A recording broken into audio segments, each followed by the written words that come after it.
Welcome back. Welcome everybody. So today we are joined with the lovely Rosie, who is mum to Elba and Arlo. She's here today to discuss her journey with Arlo being diagnosed with achondroplasia. Welcome, Rosie. Well done, you said it. Hi. Did I say it right? Yeah. How are you? Are you okay? Yeah, all right. Yeah. How are you feeling about coming on today? Yeah, okay. I think it's always a bit of a weird one because sometimes you don't like talk about things until you're like through it. Yeah. So we're not through it, like we're in it at the moment. So we spoke last year, didn't we? Yeah. I think if I'd done it any sooner than now, I think your box of tissues would have been empty by the time I finished. Yeah. But probably at a time that like in a better place to talk about it now in terms of like acceptance and just like being able to talk about it a bit more. Yeah. So talk about Elba first of all. So she's 3, isn't Alba's she? 3, yeah. She's a lockdown baby. Yeah. October 2020. So yeah, you get pregnant and you think you're just gonna have another pregnancy and birth like you did before. Yeah. And another baby like before, but obviously that wasn't our journey. No. So do you want to tell us? 3. Yeah. So do you want to tell us how? Obviously, were you trying? How was your journey with that? Yeah, we've been trying for like 4 months. Okay. I feel like there's never like a right time, but yeah, we've been trying around like 4 months. That'd be news to some people probably actually, but yeah, we weren't putting too much pressure on ourselves, but we were trying to think about it a little bit with timing because we had quite a busy year just gone and this year as well, but yeah, it didn't take us long. Yeah. And so tell us about your pregnancy. How was that for you? So I am not someone that's like, I love pregnancy. Pregnancy's amazing. Like I'm not a good advert. No, it's not amazing. No, I think all 3 of us. Yeah, I think we've all said it in the past. Good. 80% of the time I felt and looked like shit. Everyone's telling you, you're glowing. I wasn't fucking glowing. Yeah, Stop trying to be nice. I got awful morning sickness with both of them from like week 6 right through to like 13, 14 weeks. So I was like, I took it being called morning sickness because I was head down the toilet morning, noon and night. I always wonder how people with like, you know, when they get the I can't remember hyperemesis, hospital, like how but you forget how bad it is, and then when you got it the second time, like it was so, let's just own it. Like you literally have thoughts of like, what have I done? I can't. And then I had the toddler to manage. I was about to say it's harder when you've got another one to look after at the same point. Oh, I was miserable. And then when I had Alba, I got this really rare hemolytic anemia, which wasn't like the normal anemia that's like iron related. I'm still a bit of a mystery basically under haematology. They still don't really know why or what. Mm-hmm. But there was no way to treat it. So the only way you treat it is with blood transfusions. Oh my God. So I, in summary, basically had to have a blood transfusion every month. So I was having blood tests all the time. During your pregnancy? During the pregnancy. My goodness. So, I didn't know how bad until after birth, and the anemia just goes after birth. So I didn't know until I'd had the baby how awful my symptoms would make. But now I look back, I had palpitations, I had dizziness, breathlessness. You feel like that a bit anyway, don't you? Especially in the 3rd trimester. Mm-hmm. I was pale. I just looked, it was not a great pregnancy at all. No. So that physically, that I was always going up and getting my like bloods checked and seeing if my HB was low enough to have a transfusion. But I had one every month and then had 2 after birth as well. So pregnancy was like not. Yeah, and they know that I'll get it again. So if I have another baby, which I don't have any plans to at the moment, I would get it, and it's always a bit worse each time. So when I was pregnant with Alba, I literally had like 2 transfusions. This time I had 12. Oh my goodness! Yeah, it's wow. a lot. I think like that. Yeah, and they didn't.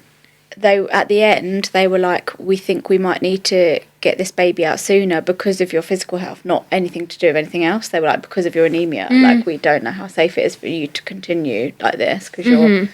Yeah, the rate that I was hemolyzing was like picking up. I was like getting the transfusions weren't holding me for as long each time basically. Yeah. So I just knew when it was low. How scary. And I also had another, I think it's quite important for me to mention this, but I had another really scary I basically had a routine midwife appointment. This was the day before we had the scan with Arlo. I remember it as clear as day. And they said, my midwife said to me, what was that about the blood then? And I said, what do you mean? And she said, the wrong blood. And I said, what do you mean? She said, something on your notes here about you being given an unscreened blood transfusion for CMV virus. And I was like, what?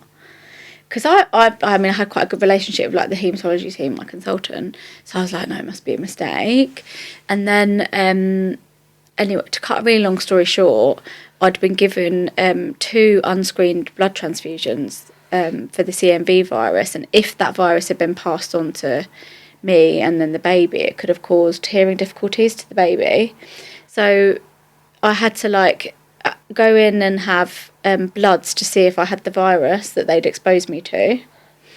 But at that point, I only thought it was 1 blood transfusion, and then I had a letter to say sorry, but it was 2. Like it was this insane situation. But basically, all of this didn't really get dealt with because that same day I had the scan where they said to me, we need you to go to London and have further scans because the femur bones are short. So the blood stuff I had to absolutely park.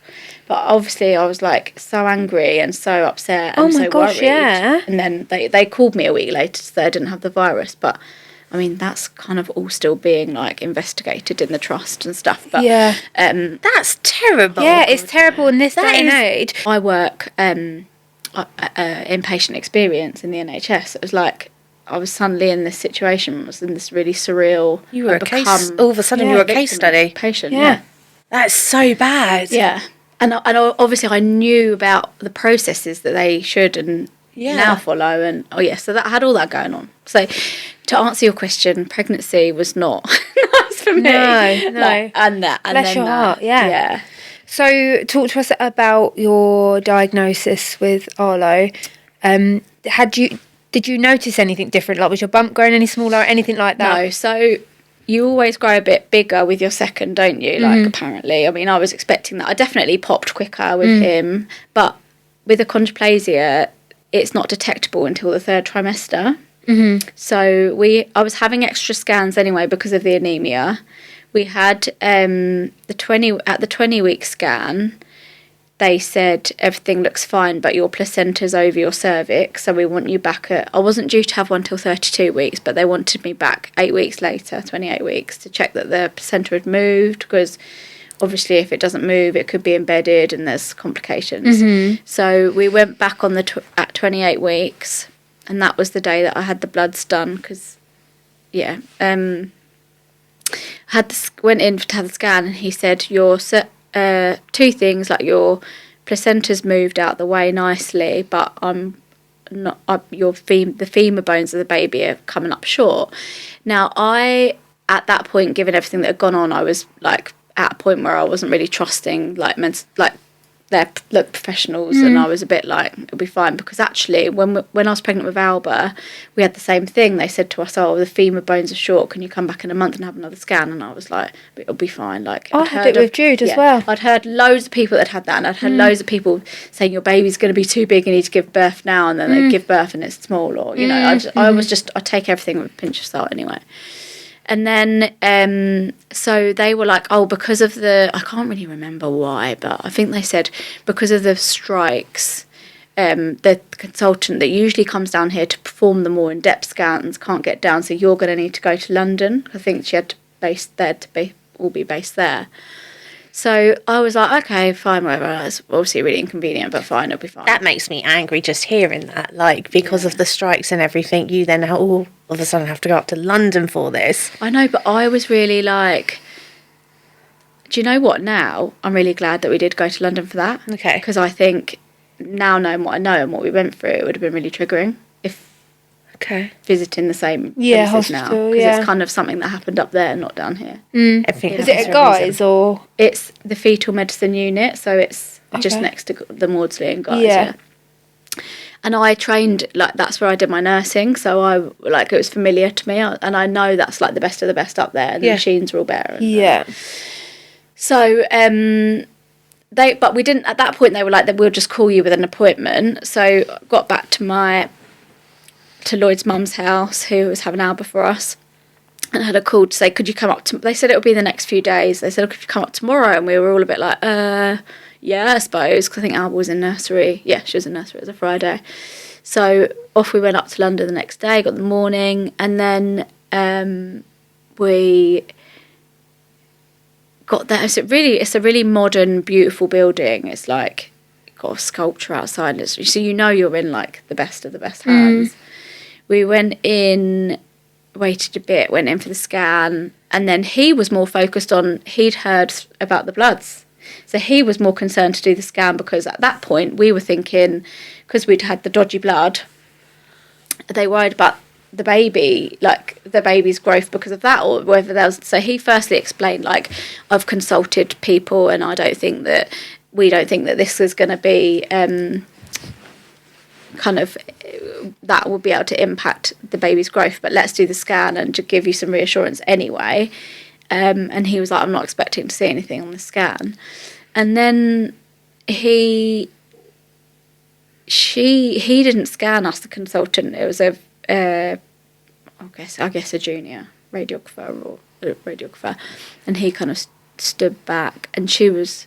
I don't really remember it that well now because I think I've blocked out my mind, but she was scanning us and kind of... I mean, I wasn't really... You don't really look at them, do you? You look at the screen, and I was just saying, like, we don't want to know the gender, so can you tell us?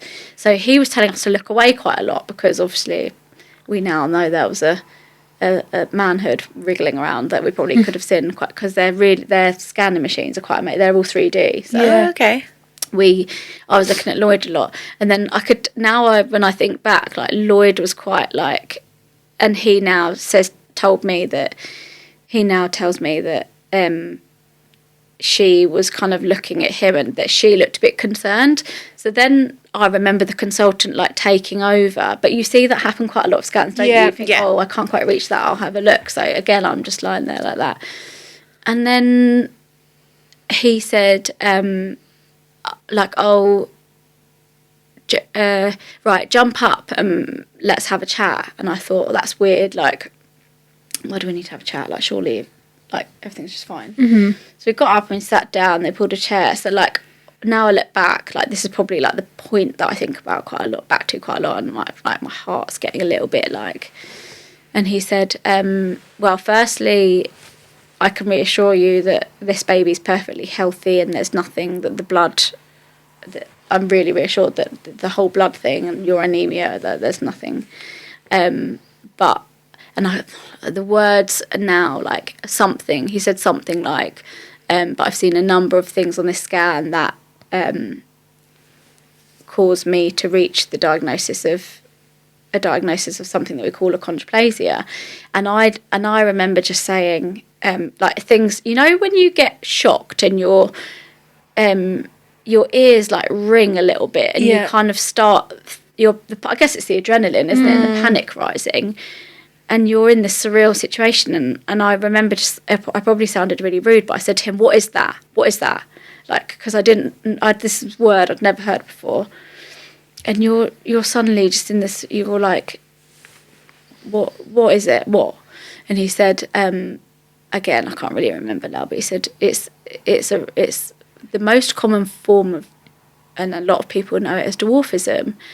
And then he carried on talking, but I can't remember what he said at all.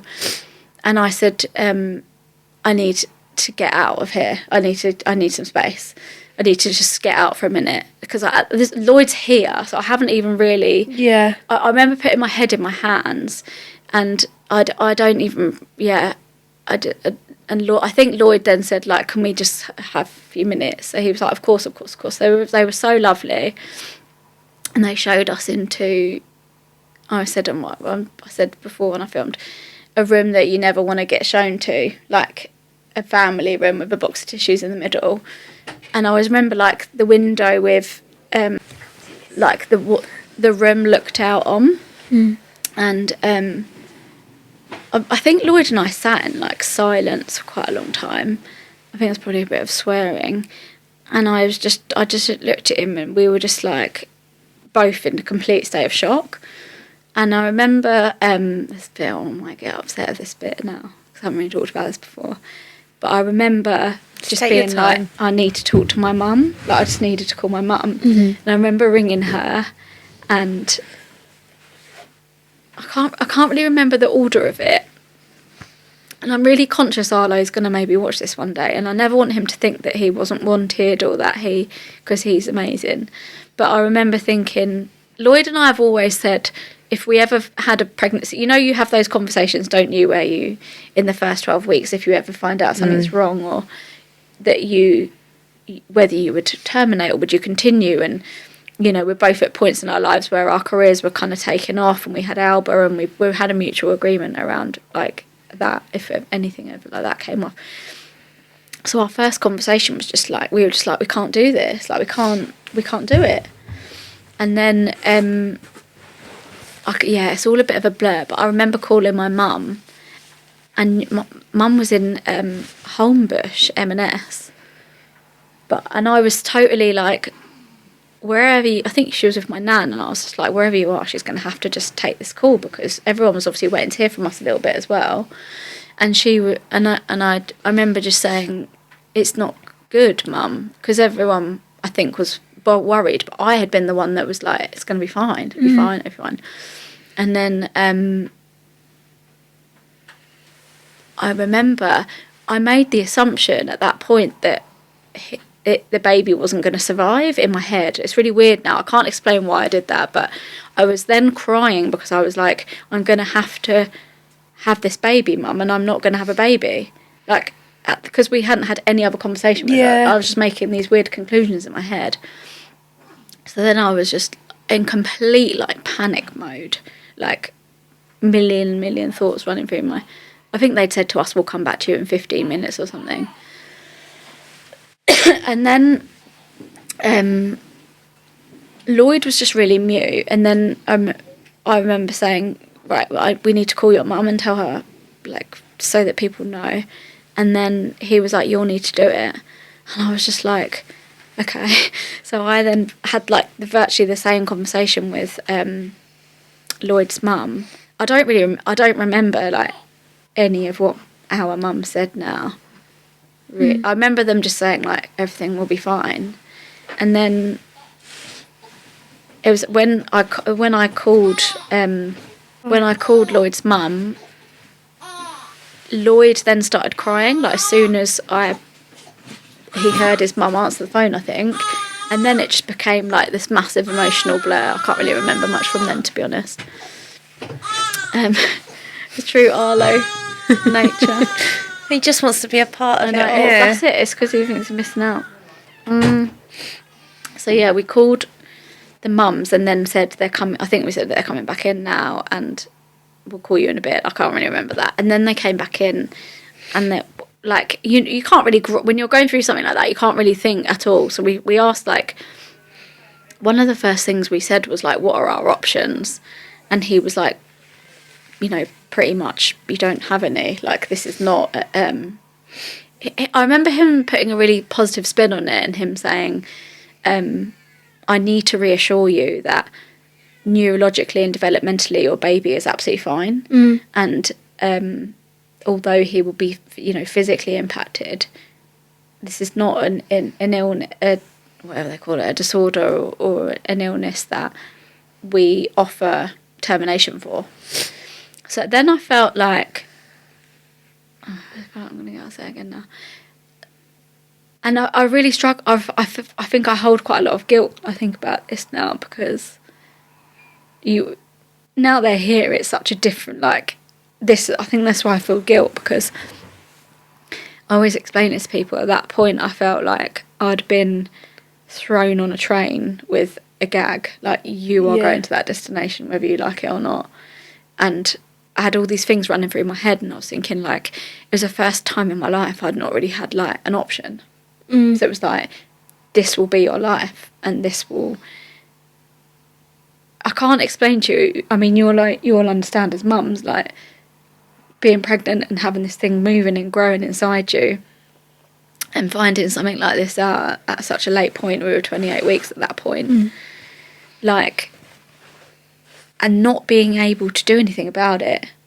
Like, I remember thinking really weird things like at that point, like, can I not take meds to make it go away or make him feel better? Or, you know, we've got such a supportive family, and they've always been like, we'll get through it, we'll solve it, we'll sort it out. And this was something that we couldn't. But yeah, so he came in and we asked loads more questions.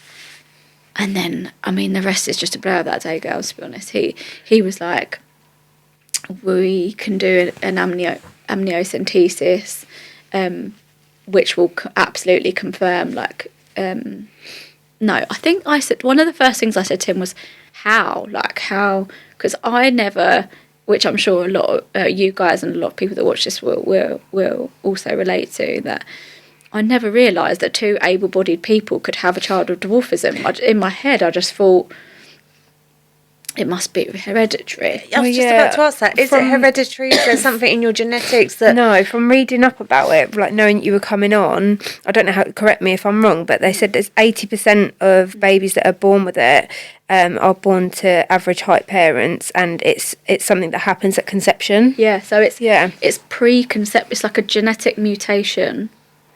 So it's part of the genetics, but it's not hereditary. So it's like a mutation that happens even before conception. Oh, happens. okay. Yeah. It's the, oh God, I need to say it. I always get this wrong. And it also took us so long to get used to the word, the term. It took us like 2 weeks.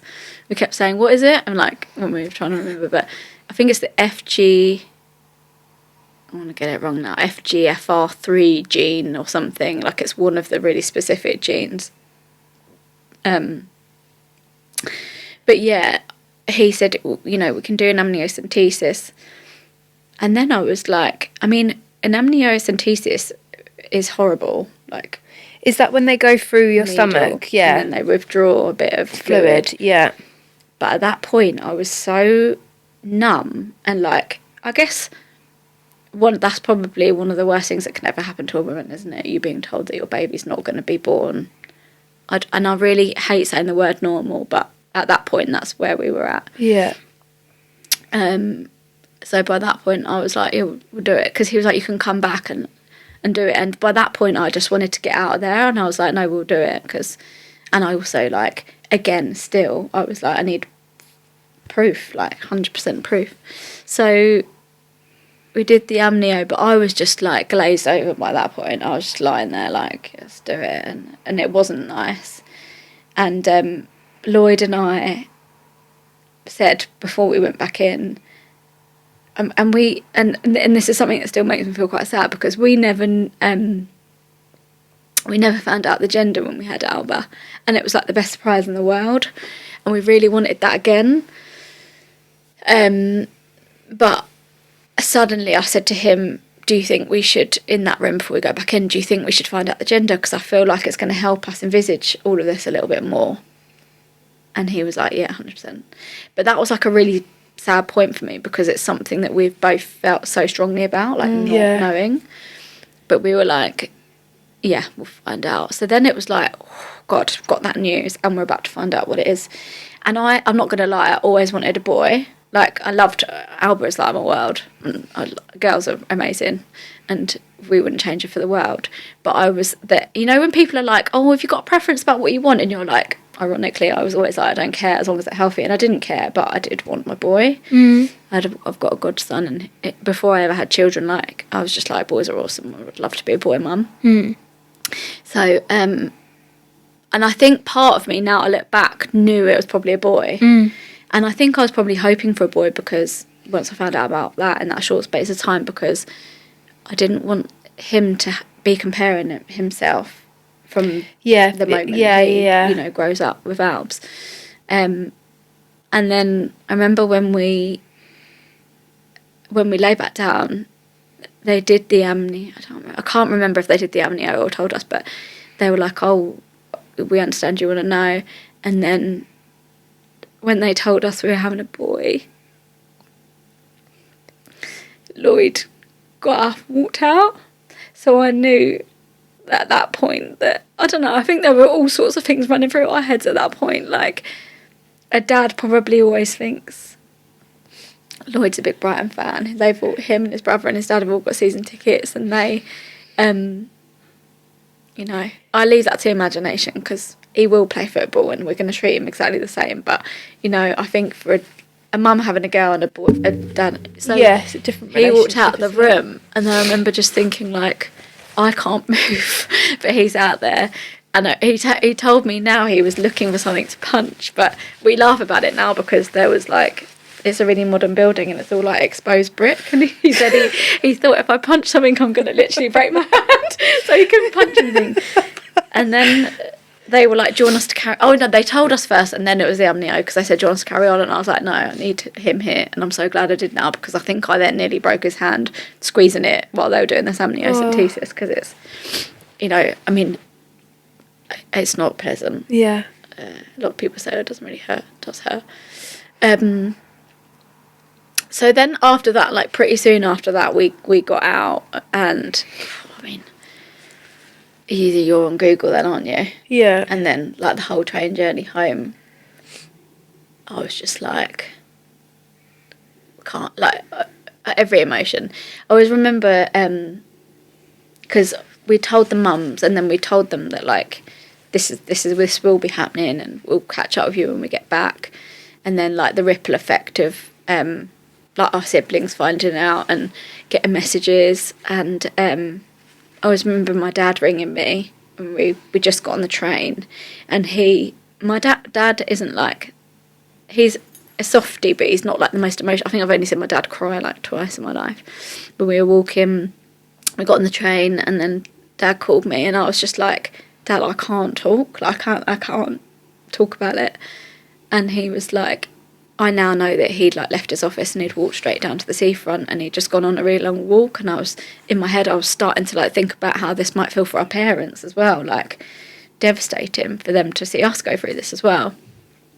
And I remember my dad saying, and I remember saying to my dad, it's something I didn't say actually, because this is one of the first things I asked the consultant. I said, how common? And he said, it's a 1 in 25,000. And I was just like, but that statistic's always really like stuck in my head. I've always thought, like, how am I ever going to get my head around the fact that I'm a 1 in 25,000? It's a random thing that's happened to. And then my dad said to me, he calls me Spud. He said, Spud, I think that we're actually a 1 in 25,000 luck. I think it's a lucky chance that he's coming into our lives. And I was like, wow, that's an amazing thing to say, but I absolutely cannot take that on at the moment. Yeah. Like, I was like massively holding it in, and I remember thinking, I just wanted to get home. And I was going to say that train journey. Yeah. I was like, get me off the train. Couldn't really talk, couldn't really eat, nothing. Let's get home and pick Alba up. And weirdly, we went to have pizza on Church Road, and Lloyd always says now, like, we ordered pizza, and I was just like, and he was like, what do you want? And I was like, a margarita. And he was always like, you've never ordered a margarita the whole time I've known you. And I like obviously like completely couldn't eat either. But the waitress came over, and I was just like we would laugh about it now, but at the time obviously it wasn't funny. And then I can't really the next few days like that after that are just a bit of a blur. And I honestly think if it wasn't for Alba, I'd probably gone to bed and not moved. Like, I had some really dark thoughts in my head after that, and I remember thinking, because we're both going through it, but I'm the one that's growing him, and he's moving, and you're getting a reminder, and I remember thinking, I'd rather just have him out and be in ITU, and then we can all share this together. Mm-hmm. But you're all sorts of things are going through your mind at that point, because you're like, your vision of what was going to be wasn't. And there's a poem that someone shared with me called Welcome to Holland. I don't know if you've seen it, but no. Basically talks about how you're like, you plan for a holiday to, I think it's Italy or something, and you buy all your stuff, and you get all your currency, and you get ready, and then the plane announces that it's landing in Holland, and you're like, what? I didn't sign up for Holland. I'm meant to be going to Italy. But you go to Holland, and there's like all these amazing things that you see there, and it turns out being the best holiday ever, and you're really glad that you went to That's Holland. beautiful, yeah. Someone sent me that, and that one, and I read it, and I was like, yep, can't read that at the moment. But there's little things along the way that really helped me at that point, and obviously family and like how everyone processed it and friends, and we actually, which I think is quite brave of us now, on the way back from London, we composed, because we knew we were going to start getting messages from people saying, how did it go? So we composed a message to send to like I remember it was to the people we love, and it's just like, this is a message to let you know that our baby boy is going to be born with achondroplasia, and it's a random 1 in 25,000 chance, and obviously like we might not be up for talking, we might not get back to you straight away, but we wanted to let you know, and this is what we're dealing with. So that was the diagnosis for us. So after you had the diagnosis, did you have to then have regular checkups with the hospital? So it was then a scan every other week with the London consult. No, then we went back up to London 2 days on the Monday. We took my mum along, which I'm really glad now, because we were still like... Yeah, I think you need somebody that actually listens and takes it all in, don't you? Yeah. And she had her own questions as well. They really encouraged us to ask questions. And we met the geneticist, and she was really good. She was really confident. She was like, I see this all the time. Like, she made us feel really like, she was like, you don't see this all the time, but I see this all the time. And, she was very like matter of fact, and I needed that. And she was quite assertive, and I needed that at that point. Mm-hmm. And then I always remember her saying to me, you haven't got a monster going in there, And it was like what I really needed to hear, because I was sitting there thinking like, what's he going to look like? And she went through the scans, that's it. And then we were able to see that was a bit of a nicer appointment than the one before, because we saw close-ups of his face and we realised he looked like Alba, and it felt a bit more like normal again. The geneticist said to us, I said to her, now this is something I really remember, I was in your brain, I think this must be something to do with processing or like accepting, because I was like, until I see it on paper, I can't accept this. So I was like thinking for like any way that it wasn't possible. So I was Googling like misdiagnosis of achondroplasia. I was like, I was fine, I was still like, I just can't believe it. Like, I can't believe this. I remember asking her like, what are the chances of the amnio coming back? And I remember the geneticist saying, look, I'm very sure if it came back because the amnio comes back in 2 parts. You get like, the first is for like Downs, Patau's and Edwards, and then the second part is the genetic illnesses. I think that's right. And she said if it didn't come back with achondroplasia, I'd be seriously worried about something else. So that was a bit of a wake-up call for me. And she showed us like the measurements that day, and how I think they were like 3 percentile, some were like under 0%. So it was significantly less. And now I know why the radiographer in Brighton was like, I'm really not happy with the size of these femurs, because they were obviously tiny. So we left there, and then we had a scan in Brighton like the week after. And part of the condition can cause the mums to get, I can never remember the term for this, but when you get extra fluid around the baby. And some women, some of the mums that I know that have had babies with achondroplasia, they have had to have it drained. But so my stomach was really big. So he was tiny, but my stomach was huge. And I remember that really silly, but that was impacting me, because I was getting stretch marks, really bad, raw. Like, I had got like that rash where you get the itchiness in between stretch marks.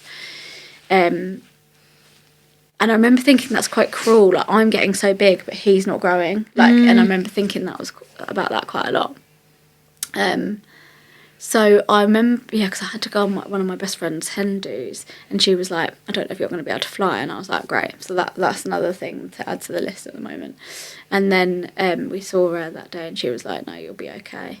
But they were worried, because having the extra fluid can put you at a higher risk of like an emergency natural birth, and because they're swimming around so much fluid, they get really worried about quick births because the cord can get wrapped around the neck and all sorts. But they advise C-section for the babies with achondroplasia because their heads and their skulls are normally bigger, obvious reasons, for them and you.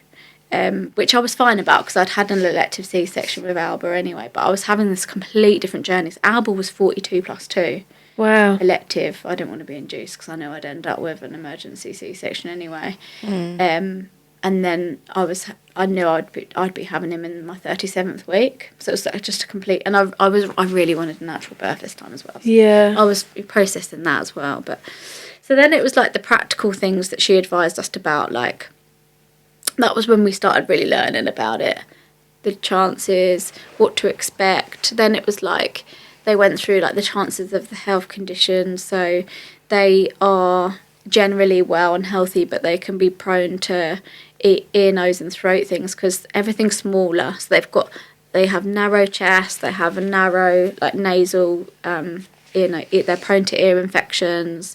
They can be prone to sleep apnea. I think it's like 1 in 3 get sleep apnea because everything's so small. And actually, Arlo's sleep study that we had done at the Evelina did come back as with a severe score.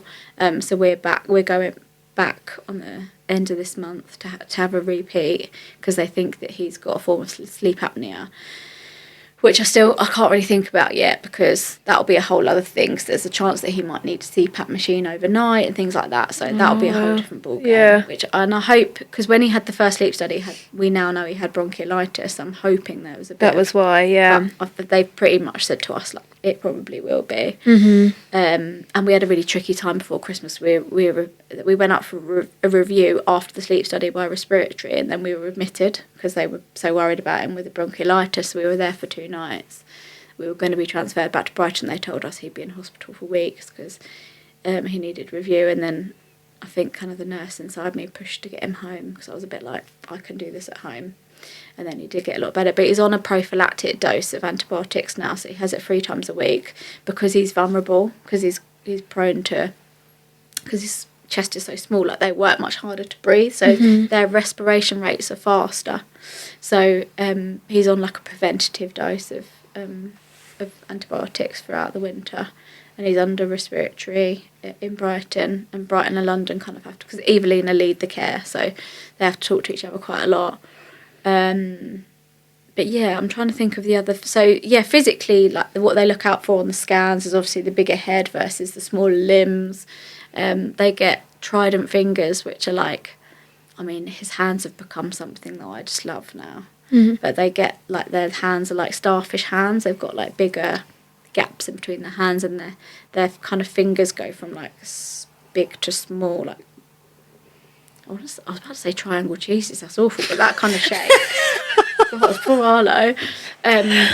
But yeah, so they're called the trident hands. And I remember when we looked for families that have been through this, I remember a mum saying to me, his hands will become one of your favourite things they have because he's so grabby. Yeah. And when he's feeding, he really like interlinks all his little hands and grabs things, and he is really handsy. It's really cute. Oh. Actually, I'll talk about something positive. That was something that was really positive for me, is our feeding journey. So with Alba, our breastfeeding just didn't work, and we didn't get much support because she was a COVID baby, and I think my milk took longer to come in after C-section, and yeah, there's lovely benefits that can happen with breastfeeding. Probably, those details that no one talks about. But with him, he just latched straight away when he came out. And I'd had a breast reduction a few years ago, so I never expected to be able to breastfeed. Oh, okay. So yeah, we've just had an amazing journey. Yeah, that's lovely. So well. So that's something that. Do you think that's helped with your bond as well? Yeah. Yeah, definitely. Yeah, I said that to my mum yesterday actually, because it's quite triggering for me now seeing people have babies. Yeah. And like, even though I'm so happy for them, like, because I see snapshots of what I was meant to have, what we were meant to have, and ours was obviously filled with more worry and sadness because we were worried about him, and they told us he might need to go into NICU when he first came out because well, they come out a bit earlier and for all the same reasons as other children might need to, but their chests are more narrow and they can need some help breathing and stuff. He didn't, thank God. Before the birth, there was another hiccup in our care as well, because we had the call to say, yeah, I know, I told you my pregnancy was bad. Blimey. We had the call to say that our amnio first part had come back and that was clear, and that was like, I remember crying when I got off the phone to the woman who told me, because I wasn't relieved. Because I was like, I expected that, and like nothing can be worse now for me in this situation. But I remember crying at the fact that I didn't find that a relief. And then they actually called us and said the second part's back and it's negative. And I was like, what? And she said, yeah, it's not. There's no achondroplasia detected. And then a few hours later, we had a call to say, oh, sorry, the blood part's not back. And so we had like a few hours that day where we were like, oh my God, this is a mistake, everything's fine. We can shed all the worry and everything we've just gone through. I mean, that's awful. But, and then we had a call to say, really sorry, but the blood part's not back, and that's the bit that will determine. Because I think when they took the amnio, there was a bit of my blood got into the sample, so they had to send more blood up to London and different. Anyway. So it's so intimate what they do in there. So yeah, again, like that was part of our care. That was like, you obviously never call a woman unless you've got that full info. So that day we finally got the news. I remember I was just like, I don't want to speak to anyone. I remember sending a message to like our mum and dad saying like, it's confirmed, just so you know, I can't talk right now. And that was the first day that I really thought, right, this is happening. And now I look back, I don't really... So the birth, I had the C-section. Again, like, recovery from a C-section is a lot with a toddler. Like, a lot. And I was so worried about bonding with him. I probably worried a bit too much about it because the love just happened, and doesn't it? But there's always that part of you that's a bit like...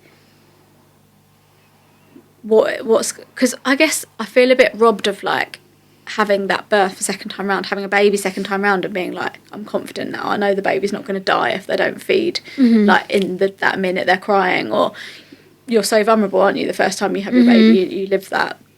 And I remember feeling quite like, I'm now going to be robbed because I'm going to have extra worries now with this baby. But he was a dream. He came out, he screams. He's got a very loud cry. We know. He wants to be. Yeah, he learned it today. He wanted to be on me 24/7, but then all babies do, don't they? And then I was in hospital for 3 nights. We ended up having like a really bespoke care plan, which was really helpful because we had a side room where family could visit, and we had some really good care in the end. Yeah. About time. Yeah. Thankfully. Mm. So tell us about life with Arlo now.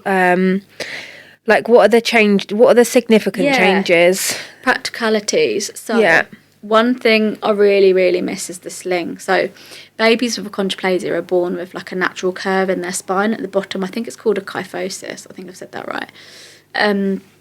So there are specific car seats you can't use. Like, they encourage lie flat car seats. You've basically got to have them on their back as much as you can to help the spine straighten out. So they the illness in terms of the bones, I remember them describing it to me like a baby's growth. It's like this gene mutation puts a brake on the growth of the long bones. So this bone and this bone, like the long arm and torso, your main torso, like this part of your body is normal sized. The arms and legs, obviously the fingers are impacted, skull can be bigger, and so they will reach developmental milestones physically, but it'll be more slowly. But then I've spoken to mums who have said, I was told that she wouldn't walk till at least 1.5, 2, but she walked at 13 months. So again, we're like, he'll let us know what he wants. All babies are different. We're raising him the same as we would Albert, but there are things that we have to do. Like, I can't use a sling or a carrier because that doesn't support the back being straight. I've really missed that. Really missed. I wore Albert loads, like, and just in those first days when he went back to work, and I was like, oh my God, I've got these 2 kids, I've got this baby that wants to be on me all the time feeding, and I had some dark days. Yeah, I was like, how am I going to do this? What I've done? But yeah, so you've just got to have them flat. You can't burp them, you can't sit them up. Anything that puts their spine at a curve, you can't do. So you can't, when they're really little and you hold them and you burp them like that, you can only burp them like flat on you. Is this all stuff you got told, or you had to educate yourself on? I got told that. Oh, okay. The Evelina, if anyone's ever interested, the Evelina, if you type in Achondroplasia Evelina, they made a really good handout, which you're meant to like take to hospital with you, and they provided some training for the other hospital as well. But they were the main things. Car seat, lie flat on the back as much as you can. No putting them into a seated position. So it's going to be really sad because he's not going to be able to use, like, we couldn't use the bouncer, we couldn't use his jumperoo. I mean, how much joy do kids get out of jumperoos at that age? We'll be able to use that. And that's been hard, I'm not going to lie. Is that for throughout his youth that he won't be able to use things like that? So the kyphosis is meant to go when they start walking. That's when the curve, but you can really help it go. Okay. You do that stuff now. Yeah. But I've heard of things. There are certain things that I haven't really like researched into because I've very much had to take each day as it comes for now. And I don't worry about him as a child because children don't see differences. And he's going to grow up with security and love. I worry about him as an adult because the world we know can be cruel. There are certain things that I've read that make me feel quite sad about, like reaching cash points, reaching things we absolutely take for granted. Yeah. Like the world's not built for someone that's small. So like light switches, he'll be able to drive, but it'll be an adaptable car. All the things that we just absolutely take for granted. I remember a mum saying to me, I promise you, because I remember saying to her, I feel really heartbroken.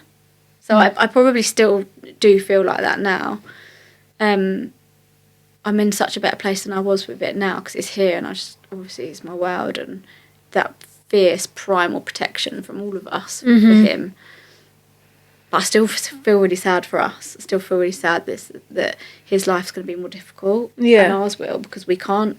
All you want to do as a mum is protect your children, and we won't be able to protect him from everything. We won't. And it's all he'll know and it's all we'll know. But I remember a mum saying to me, I said, I feel really heartbroken, like that heartache sadness when you have a really bad breakup when you're younger or whatever.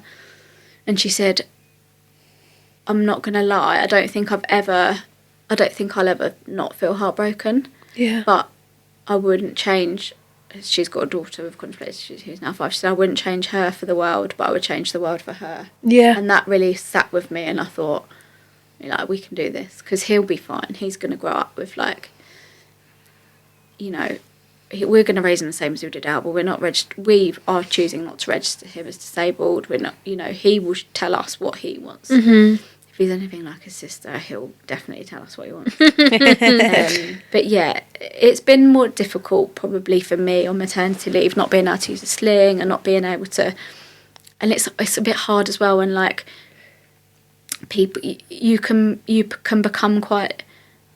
It's easy to just not see people and not do things because you can't be bothered to have those conversations, and some people hold him and I cringe a bit. I bet you're sitting. I felt like earlier on when I was holding him, I was like, oh, I hope I'm holding him okay. Fine. Yeah. But you see people, because the first thing people do when they hold a baby is do that, sit them down, and I've never done that with him, and so it's really weird. But sometimes I have to be that mum and say, oh, I'm really sorry, but we can't really hold him like that and stuff like that. You just don't, you have to do it, but you don't want to. Yeah. So I think they're the main things in terms of the differences, and his head control is a big thing for me as well. He's only just achieved tummy time, can hold his little head up now. I saw that the other day, bless him. Yeah, and he's really pleased with himself, but their heads are a lot heavier, so he's been a lot more vulnerable to hold, and sometimes you see people pick him up in his head and you're like, oh, you have to say, oh, their heads are heavier, and but I think they're the main thing. Yeah. I know you said you worry as a mum, and I think that's completely normal for you too. I worry about things. Kaylee worries about things. It's just being a mum. But just remember, there are so many doors that have opened for him as well. Yeah. Like, they're not all shut on him. There's so many famous people that have made such a difference that have got the same thing. And just think of the positivity that, okay, some things are going to be a bit difficult for him, but you're his mum, you're going to support him. But there are so many doors that have opened for him too. When you don't know about that, I think you don't really, it doesn't even enter your head to even think about, you know, how life needs to be adapted, because you're not going through it. But now you're going through it, you probably see things in completely different, like a completely different light. Like even like your house and stuff, you're going to have to adapt it. Even when I go to things cafes like that. or if I go to places and the lifts are shut now, I'm like, it's not good enough. Yeah. Or like if some places don't have a lift, I'm always like, what would someone in a wheelchair do? I got the train the other day and there was a person in a wheelchair at the platform and they just didn't get to her in time with the platform, and I said to him, what do you do? And then apparently they have to pay for taxis to take them somewhere. But I just thought, oh my gosh, like, it's opened my eyes up so much. And I tell you what, being a mum that suddenly sat in the Evelina Children's Hospital with all these children around you, and, you know, in a lot worse situations than we are, like visiting the hospital every day, children that are mute, children that are, like, there is a whole world out there that my eyes have been completely open to. And, you know, so, but in the reality is, that's the other thing as well, you have to have an MRI. Like, I think he was about 6 weeks old when he had an MRI. I remember having a real moment when we did that, because he was so tiny and he had to be all wedged in like a little sausage in a hot dog bun, and he was screaming as usual.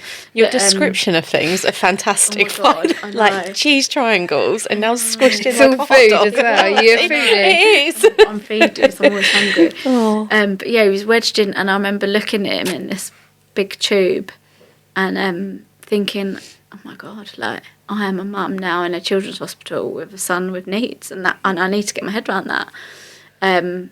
But you do naively, I was so naive, you never think anything like this is going to happen to you. No. I always say to I remember sitting with my best friend now and saying, the other day, and saying, I really try and think about what it's like for you, because we've got children similar age, but like, if this had been you, because I remember in the first week after we found out, like, she would call me and she'd start crying and I'd be like, I'm all right today, can you? And she'd be like, I'm sorry, I'm just really, like, it's really over. And I was like, I know, it is really overwhelming, and trying to think, like, as a friend, how they feel for me, and I would be sad for them too. And I remember my another best friend saying to me, I'm really sorry that life's just going to be harder for you, and I'm saying that as it is, like, it is going to be harder, and I'm just really sorry this is happening to you. And yeah, I think it's hard. It is hard for me now seeing, like, and actually now I've got really used to Arlo's small arms and small legs. Like, when I go to classes and they're like, oh,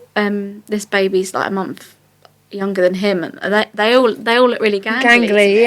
Yeah. And then sometimes I have days, like, if I'm really tired or I'm feeling a bit more emotional, and I think I can't be doing with those conversations today, or those comments. Like, people do make comments, don't they? They say, oh, he's tiny, isn't he, for his age? And then some days I'm just like, yes, he has dwarfism, when I can't be bothered to talk about. Or like a lot of the time I'm like, oh yeah, he's got a really rare genetic growth disorder called achondroplasia, and normally that's people like, what's that then? And then you end up saying, like, oh, it's a common form of dwarfism. I read on your Instagram you don't like that word, do you? No, I think I want him to tell us what he wants to call it when he's older. Yeah. I think illnesses deserve to have their diagnostic name. I don't need to explain to you why I don't like the word dwarfism. You'll know that. Like, you'll know why. It just visually creates such a image for me, and I just think it's got so much stigma attached. Yeah, and that's the thing. Like, even when we said achondroplasia, like, I've never heard that word before, but we should get used to learning these words and get used to saying them. I think the other one, it gives it instant negative, and it shouldn't. It shouldn't be negative, as, you know. No, but that it, like, gives it that feeling. We talk, and I've had to really, like, I have had to think about my thoughts, honestly, like, why I felt quite uncomfortable about it for a long time. Like, why am I uncomfortable?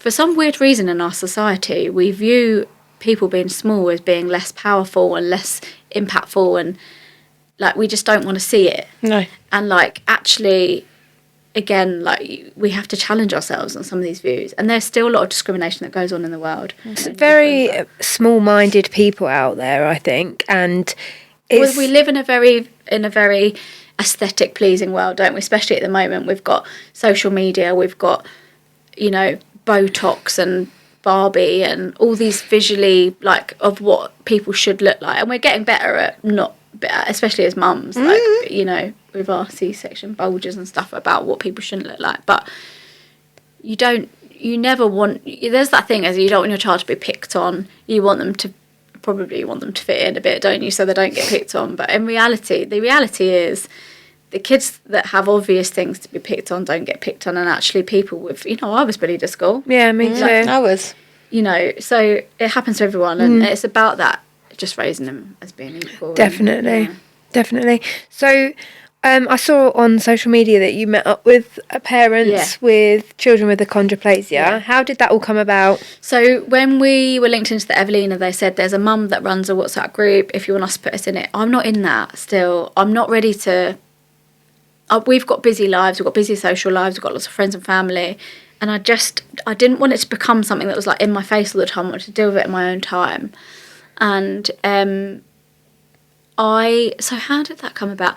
I started to kind of, every now and then on Instagram, I would like do #achondroplasia, and I found, no, actually, that's not the first thing I did. Weirdly, and I know Emma won't mind me mentioning this, Lloyd had an old work colleague called Emma, and he said to me, Rosie, you're not going to believe this, but a girl I used to work with, her partner's just put a post up to say they've had a baby boy with achondroplasia. He used to work over in London. And we were like, what? So he'd just been born, so we got in touch with them, and we really get on. We met up when the boys were really little, and we just saw each other a couple of weeks ago. And then I also just did #achondroplasia, and I found another 2 girls, again, like really similar age, that had we've all had babies like within 4 or 5 months of each other. That's crazy, isn't it? Considering it's 1 in 25,000. And are you all down south? South east, so Hampshire, Kent, that's so London, weird, and isn't Brighton. it? Yeah, and it's 1 in 25,000. Like, and we all got together like a couple of weekends ago. You see it on my Instagram, but like we all sat round, and there was a real like we share similar like interests. We're all quite similar age. We all just got on really well. Like, really overwhelmingly emotionally powerful to like be just with people who just get it. Yeah, they all had the amniosis. They all had those days at the whatever hospital they were at. They all had those scans. They've all gone through that grief of our journey's going to be different. It's not going to be like that. And actually, the only difference is that Arlo's my second child, and this is all their first. I don't know which is easier. I don't know. I look at I look at Alba growing now, and I look at her getting taller, and something that always makes me feel a bit sad is I always thought if I had a boy, because I'm short, I'm 5'2", and I always used to get called like, I think, I'm not going to lie, I think my nickname at school was Midge a lot of the time because I was small, and my sister, I always remember my sister, oh my God, I always remember my sister joking with me saying, trust us to have a small baby. Like, one thing that always makes me feel a bit sad is like I always envisaged having a son, like coming home at the weekends with his, like my son being taller than me. So that's been something for me that's going to be really weird. I think the tallest that a male with achondroplasia can reach is 4'10". So it's still a bit weird for me to think that my son will ever be taller than me, but I'll get over that. And as he grows, that'll just be what he is. So yeah, and then. Yeah, so we've now got this connection with these families, and that's been really good for us in terms of, and for Lloyd as well, meeting other dads. Definitely, and I think, like as you said, you've got a really supportive family and friends, but actually being around people that 100% get it and that can relate to what you're going through, rather than, not in a horrible way, but friends that are going through just detached. Yeah, exactly that. So it's nice that you have got that. Yeah, and sometimes it helps to speak to people that don't know you and haven't known you for years and years and years, that you can just relate on this about. And you rarely make friends at this age as well. Like, you rarely hard. Make friends at mid-30s. So I think it'll be really special, and I think it'll be special for the boys to grow up together. Yeah, 100%. That's so lovely. Yeah. Thank you for coming on and sharing your story. Honestly, I hope this sort of opens everybody's eyes. And one thing I really wanted to say is, if anyone, is going through a genetic diagnostic process or wants to hear more about achondroplasia, like, I kind of made that promise to myself that I'll continue to promote it, but like my DM's always open. If I can be that person that that those people were for me when I found out, that to reassure me, then, you know, job done. Postnatal Minds, we'll talk about a bit, but that, I mean, that's something that I'm a mental health nurse, like I have been for 12 years now, and I think Arlo really kind of pushed me to go for it, but it's very much still in the early days. You've put the logo up there, haven't you? But yeah. It's on Instagram as that, and it kind of says what it is on the tin. We're still kind of forming what the business will look like, but ultimately it's a way for parents, and I say parents, not just women, because we can't, you know, we shouldn't forget about dads and their trauma that they go through sometimes, to seek help and knowledge. And we're still kind of forming what it will look like at the moment, but we're hoping that we can provide mental health support for women that have not even ones that have had necessarily bad births or traumatic births, but I mean, having a child is just a lot. Oh, definitely. And the NHS is not getting any stronger at the moment, and mental health is rising. Yeah, and we need to wake up and realise that, and think of other ways to help people. So yeah, I'm hoping that's what it can be. Definitely. I think probably Arlo and my vulnerability and me becoming a patient and going through all these difficult things has probably given us the push that we need to kind of go for it. Yeah, definitely. We've definitely opened both of our minds, haven't you? Absolutely. Do you want to tell everyone where they can find you on Instagram, what your handle is? Yeah, it's just at Postnatal Minds. Perfect. Nice and easy. Yeah, I try and keep my personal one private. Yeah. For obvious reasons. Yeah. But there's videos up there, and it's, as I said, it's very early days. And once it's more established, I'll come on and talk more definitely. Absolutely. We'd love that. And we've got bits and bobs coming up, haven't we? That we're all doing together. So, but as mama and mental health nurse combined, it'll be something that drives that really. But yeah, it's needed. It is needed, definitely. You're doing amazing. Thanks. You are. Thanks for listening today, guys. Make sure that you're following us on Instagram, TikTok and YouTube. We are at Mummahood Uncensored _. If you have any questions or emails, send them over to hello@mummahooduncensored.co.uk, and we will see you same time next week. Love you, bye. bye.